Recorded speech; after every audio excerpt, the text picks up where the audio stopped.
इस वीडियो को देखने के बाद आप समझ पाएंगे कि आलस्य क्या है, यह कैसे पैदा होता है और इसे कैसे खत्म किया जा सकता है।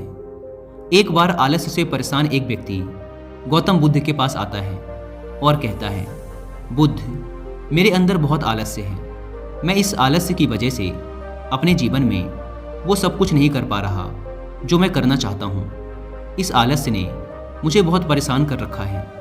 इसकी वजह से मैं अपने जीवन में उन्नति नहीं कर पा रहा हूँ। कृपया आप मुझे इस आलस्य से छुटकारा पाने का कोई तरीका बताएं। यह सुन गौतम बुद्ध मुस्कुराते हैं और उस आलसी व्यक्ति से कहते हैं, तुम्हें कैसे पता कि तुम्हारे अंदर आलस्य है? उस आलसी व्यक्ति ने कहा, बुद्ध, केवल मैं ही नहीं बल्कि मेरा पूरा परिवार भी यही कहता है कि मैं एक आलसी व्यक्ति हूँ। बुद्ध ने कहा, क्या तुम मुझे इसका प्रमाण दे सकते हो कि तुम एक आलसी व्यक्ति हो? उस आलसी व्यक्ति ने कहा, जी बुद्ध, मैं दे सकता हूँ। बुद्ध ने कहा, फिर प्रमाण दो। उस आलसी व्यक्ति ने कहा, बुद्ध, मैं ये तो जानता हूँ कि सुबह उठना मेरे स्वास्थ्य और मेरे मन दोनों के लिए ही लाभकारी है, लेकिन मेरा आलस्य मुझे सुबह जल्दी उठने ही नहीं देता। बुद्ध ने कहा, अच्छा, परंतु क्या तुम्हें पता है कि आलस्य होता क्या है? उस आलसी व्यक्ति ने कहा, बुद्ध, मुझे ये तो नहीं मालूम कि आलस्य होता क्या है, लेकिन ये जो कुछ भी है बहुत बुरा है। बुद्ध ने कहा, आलस्य एक मानसिक अवस्था है, एक भाव है, एक विचार है जिसे जाने अनजाने में हम इंसान खुद ही अपने अंदर पैदा करते हैं। आलसी व्यक्ति ने कहा, परंतु वो कैसे बुद्ध? बुद्ध ने कहा, पहले तो तुम ये समझो कि हमारे भीतर आलस्य दो कारणों से पैदा होता है। पहला कारण है शारीरिक और दूसरा कारण है मानसिक। शारीरिक आलस्य का पहला कारण है भोजन। जब हम कोई ऐसा भोजन ग्रहण करते हैं जिसमें खुद कोई जीवन नहीं है, तो ये भोजन हमारे शरीर के लिए बोझ बन जाता है और फिर यह हमारे अंदर आलस्य पैदा करता है, क्योंकि हमारा शरीर भोजन से मिलने वाली ऊर्जा के सहारे चलता है और फिर हम इसे जैसा भोजन देते हैं वैसे ही ऊर्जा हमारे शरीर को भी प्राप्त होती है। इसलिए अगर तुम आलस्य से बचना चाहते हो तो आसानी से पचने वाले और सीधे प्राकृतिक से प्राप्त होने वाले भोज्य पदार्थों को अपने भोजन में शामिल कर दो। शरीर के स्तर पर आलस्य का दूसरा कारण है गलत तरीके से चलना, गलत तरीके से बैठना और गलत तरीके से लेटना।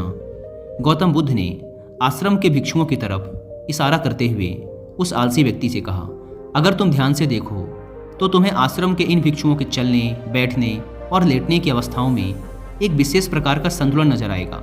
जब ये चलते हैं तो इनके पैरों के बीच एक तालमेल होता है। जब ये बैठते हैं तो इनकी रीढ़ की हड्डी एकदम सीधी होती है और गर्दन थोड़ी सी ऊपर होती है, और जब ये लेटते हैं तो इनका शरीर एकदम शिथिल होता है। इनके शरीर के किसी भी अंग पर कोई तनाव नहीं होता, जिसके कारण ये एक गहरी और आरामदायक नींद ले पाते हैं। उस आलसी व्यक्ति ने पूछा, बुद्ध, क्या पर्याप्त नींद लेना भी उतना ही जरूरी है? बुद्ध ने कहा, ना कम ना ज़्यादा, हमेशा ही पर्याप्त मात्रा में सोना लाभकारी होता है। अगर तुम आज रात पर्याप्त नींद नहीं लेते तो तुम्हारा कल का पूरा दिन थकान और आलस से भरा होगा, इसलिए पर्याप्त नींद भी उतनी ही जरूरी है। आलसी व्यक्ति ने कहा, हाँ बुद्ध, ये तो मैंने भी महसूस किया है। बुद्ध ने कहा, शरीर के स्तर पर आलस्य का तीसरा कारण है सुबह जल्दी ना उठना। यह सुन उस आलसी व्यक्ति ने कहा, हाँ बुद्ध, मैं तो सुबह जल्दी उठ ही नहीं पाता हूँ। बुद्ध ने कहा, तुम सुबह जल्दी तब उठ पाओगे जब तुम रात में जल्दी सोओगे।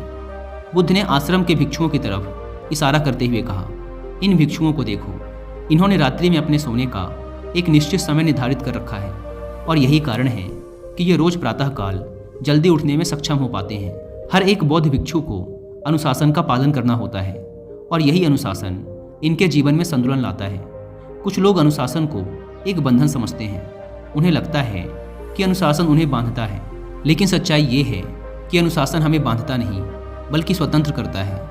इसलिए अगर तुम शारीरिक स्तर पर आलस्य से छुटकारा पाना चाहते हो तो खुद को अनुशासन में ढालो, एक निश्चित दिनचर्या का पालन करो।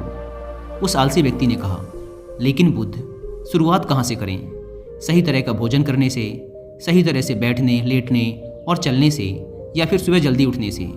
बुद्ध ने कहा, शुरुआत अभी से करो। जो भी तुम इस समय कर रहे हो उसे पूरे ध्यान से करो। पहले तुम मन के स्तर पर आलस्य को समझो, लेकिन उससे पहले दोस्तों, अगर आप भी काम को टालने की आदत से परेशान हैं या फिर आलस्य की वजह से आप लाइफ में वो अचीव नहीं कर पा रहे जो आप पाना चाहते हैं, तो कुछ ऐसी बुक्स मैं आपके साथ रिकमेंड करूंगा जो आपकी हेल्प करेंगी आपके पॉजिटिव माइंडसेट को डेवलप करने में, जिससे आप आज के काम को आज ही करें, कल पर ना टालें। तो जो पहली बुक है उसका नाम है ईट दैट फ्रॉग, यानी सबसे मुश्किल काम सबसे पहले।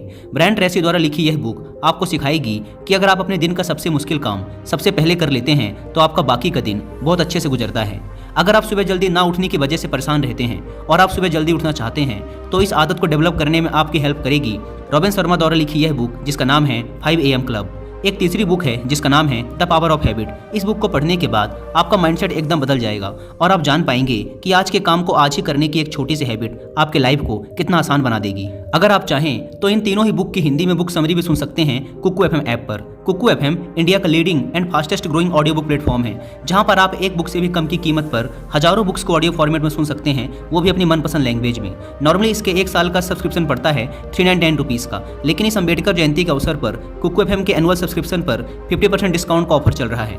इसलिए आप 1 साल का सब्सक्रिप्शन ले सकते हैं सिर्फ 199 रुपीज़ में, अगर आप यूज़ करते हैं कूपन कोड BR50। लेकिन यह कूपन कोड सिर्फ 17 अप्रैल रात 12 बजे तक ही वैलिड है। Link description and pin comment पर दी गई है, आप वहां से ऐप को डाउनलोड कर BR50 कूपन कोड का फायदा उठा सकते हैं। बुद्ध ने कहा, मन के स्तर पर आलस्य का पहला कारण है हमारी पुरानी गलत धारणाएं। जब हम किसी काम के लिए खुद को काबिल नहीं समझते तब हमारे भीतर आलस्य पैदा होता है।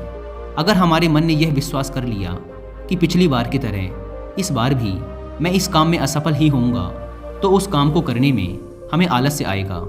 जबकि हम खुद को ये नहीं समझा पाते कि पिछली बार और इस बार में बहुत फर्क है।